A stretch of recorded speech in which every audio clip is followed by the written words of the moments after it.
नमस्कार दोस्तों, जय हिंद जय भारत। दोस्तों, आज हम 21वीं सदी में जी रहे हैं। हम बचपन से एक चीज़ देखते और सुनते आए हैं कि एक शिक्षित वर्ग ही, एक शिक्षित समाज ही देश को उन्नति की तरफ ले जाता है, देश का विकास कर सकता है।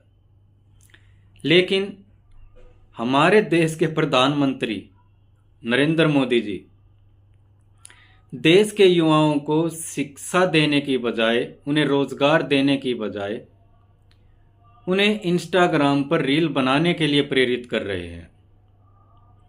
जहां चीन और जापान जैसे बड़े देश अपने देश के युवाओं को हर आपदा से बचने के लिए ट्रेनिंग दे रहे हैं, उन्हें शिक्षा दे रहे हैं, उन्हें रोजगार दे रहे हैं, वहीं हमारे देश का प्रधानमंत्री हमारे देश के युवाओं को कभी पकोड़े तलने के लिए प्रेरित कर रहा है, कभी इंस्टाग्राम पे रील बनाने के लिए प्रेरित कर रहा है, कभी नाले की गैस से खाना पकाने के लिए, चाय बनाने के लिए प्रेरित कर रहा है।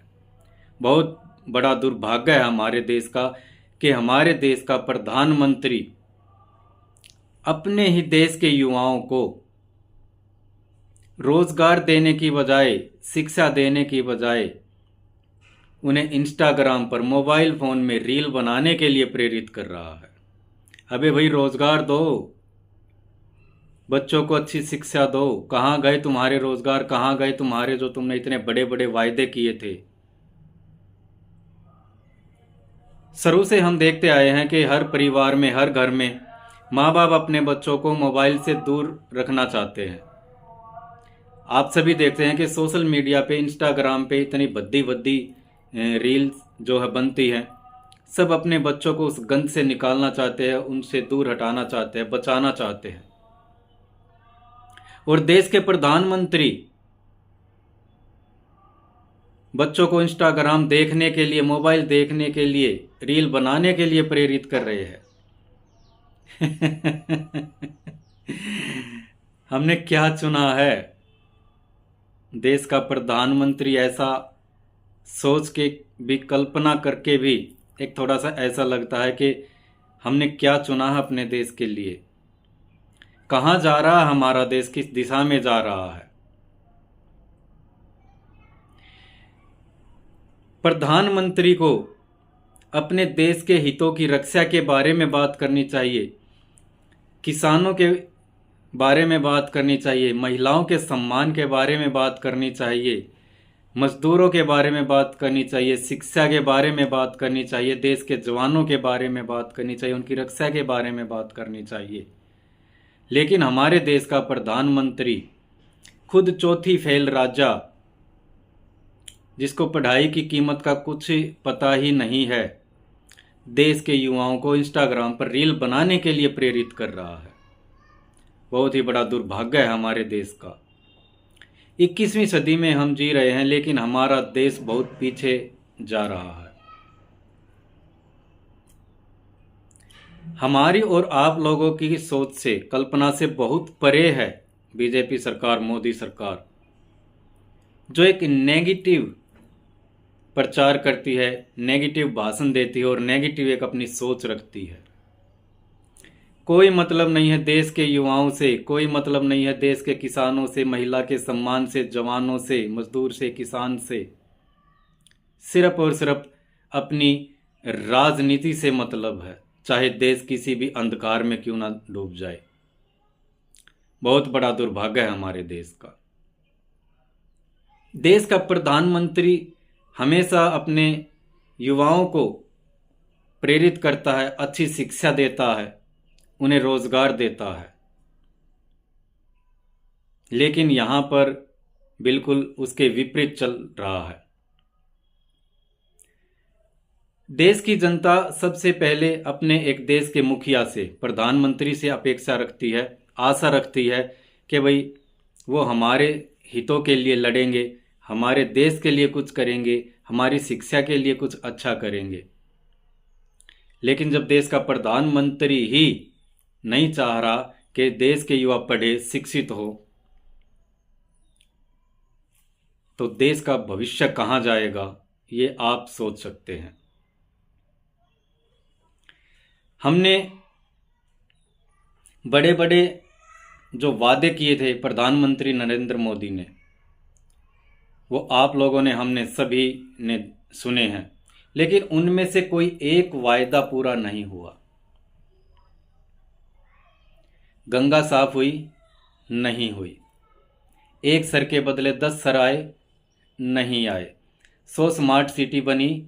नहीं मिली। 2 करोड़ युवाओं को रोजगार मिला? नहीं मिला।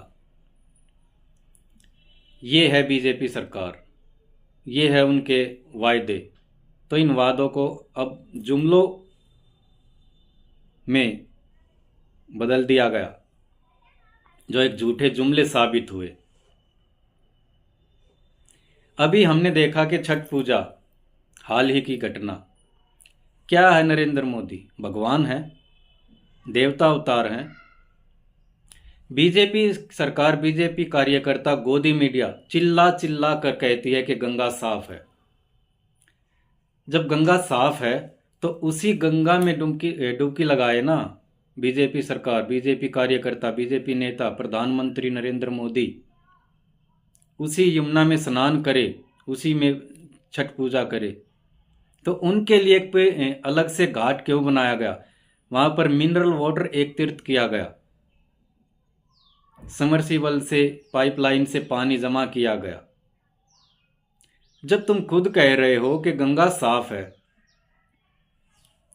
गंगा साफ है, तो फिर उसी गंगा में स्नान कीजिए, वहीं पर अपनी आस्था दिखाइए, डुबकी लगाइए, पूजा कीजिए। इसका मतलब क्या है कि गंगा साफ नहीं है, इसलिए तो तुम्हारे लिए अलग से घाट तैयार किया गया, अलग से यमुना निकाली गई, एक मिनरल वाटर समरसीबल से, पाइपलाइन से पानी एक तीर्थ किया गया। क्या चल रहा है देश में? और पढ़ी लिखी जनता को बेवकूफ बनाया जा रहा है, और हम और आप लोग घरों में बैठे चुपचाप ये सब सहन कर रहे हैं। क्या ये हमारे देश के भविष्य की बात नहीं है? क्या ये हमारे बच्चों के भविष्य की बात नहीं है? क्या ये सोचने और विचार करने वाली बात नहीं है? पहलगाम हमले में एक ऐसी घटना को अंजाम दिया गया पाकिस्तानी आतंकवादियों द्वारा, जिस तरह से जनरल डायर ने निहत्थे लोगों पर अंधाधुंध गोलियां चलाई थी। ऑपरेशन सिंदूर चलाते हैं नरेंद्र मोदी।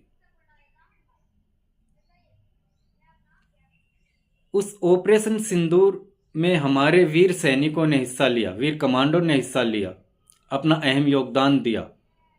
हम सैल्यूट करते हैं अपने देश के सैनिकों को, जवानों को, वीर कमांडो को, जिन्होंने अपना अहम योगदान ऑपरेशन सिंदूर में दिया। लेकिन उनका खून बहुत गर्म था सैनिकों का, वे पाकिस्तान को उसकी औकात दिखाना चाहते थे। लेकिन इससे पहले हमारे वीर सैनिक औकात दिखाते पाकिस्तान को उसकी, अमेरिकी राष्ट्रपति डोनाल्ड ट्रंप के आदेश पर, उसकी आज्ञा का पालन करते हुए नरेंद्र मोदी ने घुटने टेक दिए। एक पाकिस्तान जैसे देश के सामने घुटने टेक दिए, ऑपरेशन सिंदूर बंद कर दिया, सीज फायर कर दिया। हम क्या आशा रखें अपने देश के प्रधानमंत्री से? वैसे तो बड़ी बड़ी बातें करते हैं, बड़े बड़े वादे करते हैं, 56 इंच के सीने की बात करते हैं, लेकिन एक पाकिस्तान जैसे छोटे से देश के सामने नतमस्तक हो गए, डोनाल्ड ट्रंप के आदेश की पालना करते हुए। अब हमारे देश के रीति रिवाज, कायदे कानून डोनाल्ड ट्रंप तय करेगा, दूसरे देशों की सरकार तय करेगी। अभी हमने हाल ही में एक और घटना देखी, तालिबानी विदेश मंत्री भारत आए, मीडिया पत्रकारों को जाने की अनुमति नहीं मिली, और देश के प्रधानमंत्री ने आज्ञा भी दे दी कि भाई ठीक है, तुम प्रेस कॉन्फ्रेंस करो, कोई मीडिया पत्रकार नहीं आएगा। हमारे देश के संविधान, हमारे देश के लोकतंत्र, हमारे देश के कानून अब दूसरे देश के बैठे विदेश मंत्री, प्रधानमंत्री, राष्ट्रपति चलाएंगे क्या? इतना कमजोर क्यों है हमारे देश का प्रधानमंत्री? और हम और आप चुपचाप बैठे ये सब सहन कर रहे हैं। हाल ही में हमने एक घटना और देखी। अभी हमने अपने हरियाणा के 2 बड़े अधिकारियों को खो दिया। आईपीएस वाई पूर्ण कुमार जी, एएसआई संदीप लाठर जी, दोनों ही बड़े अधिकारी थे, दोनों ही बड़े पद पे थे। हमें बहुत दुख है उनके जाने से। हमारे प्रांत की, हरियाणा प्रांत की बहुत बड़ी हानि है ये। हमने 2 बड़े अधिकारियों को खो दिया। हमारे देश की हानि है। लेकिन ऐसी क्या नौबत आ गई कि उन ऐसे अधिकारियों ने सुसाइड करना पड़ा? बात बहुत गहरी है दोस्तों, और बहुत कुछ हमसे छुपाया जा रहा है। लेकिन सच कभी हारता नहीं है। एक न एक दिन सच की हमेशा जीत होती है, और वो होगी।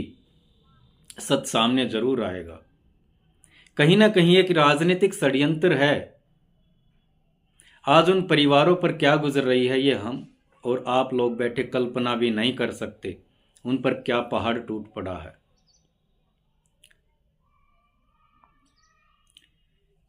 हमारे देश का कानून एक बहुत मजबूत कानून है, लेकिन उस कानून को बीजेपी सरकार ने बहुत खोखला बना दिया है अपनी तानाशाही से, अपनी एक दमनकारी नीति से। फिरंगियों की चाल पर बीजेपी सरकार चल रही है। फूट डालो, राज करो। हर टाइम हिंदू मुस्लिम, हिंदू मुस्लिम, हिंदू मुस्लिम, जात पात धर्म के नाम पर लड़वाना, हिंदू मुस्लिम करना, ऊंच नीच दिखाना, जात पात में देश को बांट दिया है। अमीर गरीब में देश को बांट दिया है। धर्म के नाम पे वोट मांगते हैं, धर्म के नाम पे देश को बांट दिया है। दोस्तों, हमारा देश बहुत पीछे जा रहा है। आने वाले समय में अगर आप लोगों ने हम और आप लोगों ने मिलकर के तय नहीं किया, निर्णय नहीं लिया, इस तानाशाही सरकार से संघर्ष नहीं किया, तो हमारा देश बहुत पीछे चला जाएगा। सोच करके भी हंसी आती है कि देश का प्रधानमंत्री पढ़े लिखे युवाओं को इंस्टाग्राम पे रील बनाने के लिए प्रेरित कर रहा है। भाई रोजगार दो ना, कहाँ गए तुम्हारे 2 करोड़ रोजगार? इतने जो वायदे किए थे, एक भी वायदा उनमें से पूरा नहीं हुआ। तीसरी बार देश के प्रधानमंत्री नरेंद्र मोदी बने हैं। 2014 से अब तक लगातार देश के प्रधानमंत्री है। 15 लाख रुपए तक का एक झूठा प्रलोभन देश की जनता को दिया। झूठे लुभावने भाषण से देश की जनता को बहलाया, फुसलाया, अपने जाल में फंसाया। 100 स्मार्ट सिटियों का वादा किया, 2 करोड़ रोजगार देने का वादा किया, लेकिन किसी भी मुद्दे पर पूरी तरह से कामयाब बीजेपी सरकार नहीं हुई। हर तरीके से फेल है, और जनता को बेवकूफ़ बनाने की हर प्रयास, हर कोशिश की जा रही है। गोदी मीडिया चिल्ला चिल्ला करके मोदी मोदी मोदी गुणगान करती रहती है, देश की सच्चाई को सामने आने नहीं देती। और जब देश की सच्चाई हम और आप लोग किसी तथ्य पर बात करते हैं, बीजेपी सरकार से कोई सवाल करते हैं, तो उसका हर्जाना हमें भुगतना पड़ता है। हमें देश का गद्दार घोषित कर दिया जाता है, हमें देश गद्दार कहा जाता है। ये है गोदी मीडिया, और ये है केंद्र में बैठी बीजेपी सरकार की असलियत। अरे माँ बाप भी अपने बच्चों को आज मोबाइल से दूर रखना चाहते हैं और पढ़ाई के लिए प्रेरित करते हैं कि बेटा पढ़ो। एक शिक्षित युवा ही अपना भविष्य बचा सकता है। अपना देश बचा सकता, अपने देश के भविष्य को बचा सकता है। और एक देश का प्रधानमंत्री देश के युवाओं को इंस्टाग्राम पर रील बनाने के लिए प्रेरित कर रहा है। इतनी घटिया राजनीति सिर्फ और सिर्फ एक वोट के चक्कर में। देश का राजा कोई भी हो, किसी भी पार्टी से हो, पढ़ा लिखा हो, अरे भाई खुद चौथी फेल राजा, क्या पता पढ़ाई की अहमियत क्या होती है। बार बार कहता है कि मैंने 35 साल तक भिक्षा मांग के खाई, और आज 75 वर्ष की उम्र में कहता है कि मैं 18 घंटे काम करता हूं। सोचने वाली बात है, 75 वर्ष की उम्र में 18 घंटे काम करने वाले व्यक्ति को 35 साल भिक्षा मांग के, जवानी में 35 साल भिक्षा मांग के खाने की क्या जरूरत हो गई। 18 घंटे की बजाय 10 घंटे 12 घंटे अगर उस टाइम काम करता तो भिक्षा मांगने की तो जरूरत ही नहीं थी ना। हमें बेवकूफ बनाया जा रहा है, देश की जनता को पागल बनाया जा रहा है। जहां भी इलेक्शन का टाइम आता है वहीं का जा करके बन जाता है, वहीं का बेटा बन जाता है। जिसके पास अपना खुद का कोई परिवार नहीं, जिसको अपने बच्चों का नहीं, देश के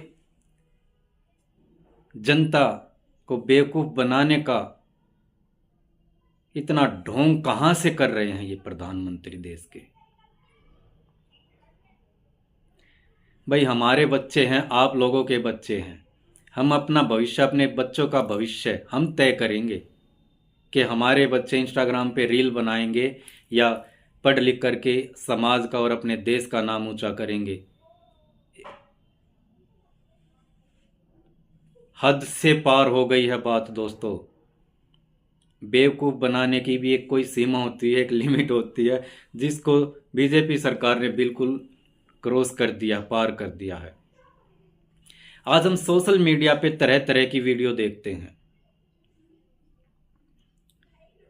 जहां कहीं भी इलेक्शन की अगर जब बात आती है, जहां कहीं भी जाते हैं, सिर्फ और सिर्फ धर्म के नाम पे वोट मांगना, हिंदू मुस्लिम को बांटना, हिंदू मुस्लिम के नाम पे वोट मांगना, ये कहाँ की राजनीति है भाई। ये देश सभी का है, 36 बिरादरी का है, सभी धर्मों का है। इस देश में ये देश हिंदू का भी है, मुस्लिम का भी है, सिख का भी है, ईसाई का भी है। हमने आज तक किसी भी भाषण में देश के प्रधानमंत्री को देश के किसानों के हितों के बारे में बात करते नहीं सुना, देखा कि भाई उनकी अच्छी फसल के अच्छे रेट उनको मिल सके, देश के बच्चों के लिए अच्छी शिक्षा के लिए बात करते नहीं देखा, देश की महिलाओं के सम्मान के बारे में बात करते नहीं देखा। अभी हमने हाल ही में देखा कि अलग अलग स्टेट्स में, अलग अलग राज्यों में बहुत से सरकारी स्कूलों को बंद कर दिया गया है। जो गरीब घर के बच्चे हैं वो प्राइवेट स्कूलों में नहीं पढ़ सकते, फीस जमा नहीं कर पाते, वो सरकारी स्कूलों का सहारा लेते हैं पढ़ने के लिए। लेकिन उनके जो वे रास्ते थे बीजेपी सरकार ने, मोदी सरकार ने वो भी बंद कर दिए कि तुम पढ़ के दिखाओ, क्योंकि पढ़ेंगे तो तुमसे सवाल करेंगे और तुम्हें को अच्छा नहीं लगेगा। तुम नहीं चाहते कि देश की जनता तुमसे सवाल करे, इसीलिए तुम नहीं चाहते कि देश का युवा पढ़े, देश के बच्चे पढ़े, इसलिए भ्रमित कर रहे हो देश की जनता को, युवाओं को, बच्चों को कि इंस्टाग्राम पे रील बनाओ। बिल्कुल वाहियात की बातें। क्यों बर्दाश्त कर रहे हैं देश की जनता? क्योंकि ये देश हमारा अपना देश है। 1947 में हमारा देश आज़ाद हुआ, स्वतंत्र हुआ। ना जाने कितनी ही कुर्बानियों के बाद हमें ये देश मिला है। भगत सिंह, राजगुरु, सुखदेव जैसे क्रांतिकारियों ने अपने जान की कुर्बानी दी, अपना बलिदान दिया है। उनके बलिदान को भुलाया नहीं जा सकता।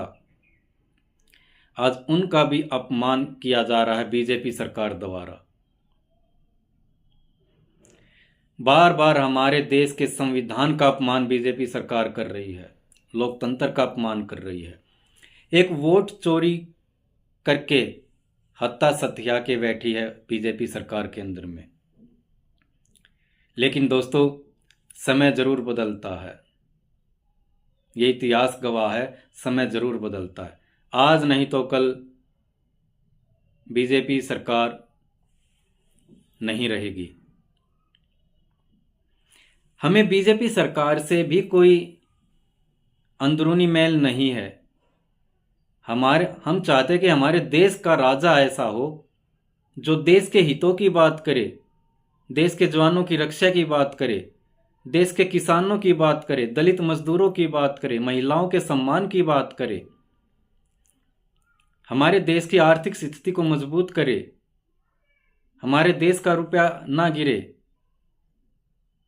हमारे देश के हर युवा को रोजगार मिले, चाहे वो रेहड़ी वाला हो, पटरी वाला हो, मजदूर हो, किसान हो, जो दिहाड़ी मजदूर जो होते हैं उनकी एक स्थायी इनकम हो, उन्हें रोजगार मिले। अबे भाई, पक्के मकान देने का वायदा किया था आपने, तो लोगों के कच्चे मकान तक भी ढहा दिए, बुलडोजर चला दिए। किसी भी आप राज्य में चले जाओ, वहां पर हम जाकर के देखते हैं कि बीजेपी सरकार का बुलडोजर जो फुटपाथ पे पड़े हैं, जिनके पास कोई आश्रय नहीं है जाने का, वहां फुटपाथ पे नहीं रहने दिया जा रहा। झुग्गी झोपड़ियां बना करके कोई रह रहा है, वहां से उनको खदेड़ा जा रहा है, उनकी झोपड़ियां तोड़ी जा रही हैं, झुग्गियां तोड़ी जा रही हैं, और वहां पर अपने कार्यकर्ताओं के ऑफिस तैयार कर रही है बीजेपी सरकार। तो बीजेपी सरकार कुछ देने वाली सरकार नहीं है, ये हमसे लेने वाली सरकार है, गरीबों को लूटने वाली सरकार है। 2 करोड़ लोगों को रोजगार देने की बात कही थी बीजेपी सरकार ने, लेकिन करोड़ को छोड़ दो, सिर्फ 2 लोगों को रोजगार दिया। 2 लोगों की सरकार बन के रह गई है बीजेपी सरकार, अंबानी और अडानी की। 140 करोड़ देश की जनता एक अपने देश के राजा पर निर्भर रहती है कि हमारे देश का राजा हमारे लिए कुछ करेगा। लेकिन यहां तो हमारे देश के राजा से हम कोई उम्मीद नहीं रख सकते अपने भविष्य के लिए, अपने बच्चों के भविष्य के लिए, अपने देश के लिए। दोस्तों, हम लोगों ने मिलकर के इस तानाशाही सरकार से लड़ना है, अपने विचारों को मजबूत करना है, अपने संविधान की पालना करनी है, अपने संविधान को बचाना है, अपने लोकतंत्र को बचाना है। और ये तभी हो पाएगा जब हम घरों से निकले, किसी भी गलत बात का हम चुपचाप बैठे उसे सहन ना करें, उसका विरोध करें, आवाज बुलंद करें, अपनी आवाज उठाए, क्योंकि ये देश हमारा अपना देश है, हम इस देश के नागरिक हैं। हम अपनी वोट चोरी नहीं होने देंगे। एक वोट की कीमत अनमोल होती है, जिसका कोई मोल नहीं होता, उसे करोड़ों में भी नहीं खरीदा जा सकता। वो हमारी इच्छा पर निर्भर करती है कि हम अपनी वोट किस पार्टी को दे, किस नेता को दे। कोई हमारी वोट को खरीद नहीं सकता। लेकिन यहाँ खरीदना तो दूर की बात, इन्होंने तो वोट खरीदी भी नहीं, हमारी वोट ही चुरा ली। जो हमारा एक सबसे बड़ा अधिकार, हमारी एक वोट का अधिकार, सबसे बड़ा अधिकार हमारा अपना एक अधिकार है, वो भी हमसे छीन लिया, हमारी वोट ही चुरा ली, वोट चोरी करके सत्ता हथिया ली। बड़े दुर्भाग्य की बात है, और हम चुपचाप बैठे सब कुछ सहन कर रहे हैं। दोस्तों, संघर्ष का समय है। एक लड़ाई लड़ी थी हमारे क्रांतिकारियों ने गोरों से, लड़के संघर्ष करके आज़ादी प्राप्त की थी, और आज लड़ाई हमें लड़नी पड़ेगी देश के चोरों से, जो अपने ही देश के हैं और अपने ही देश के युवाओं को लूट रहे हैं, अपने ही देश के युवाओं को कमज़ोर कर रहे हैं, अपने देश को कमज़ोर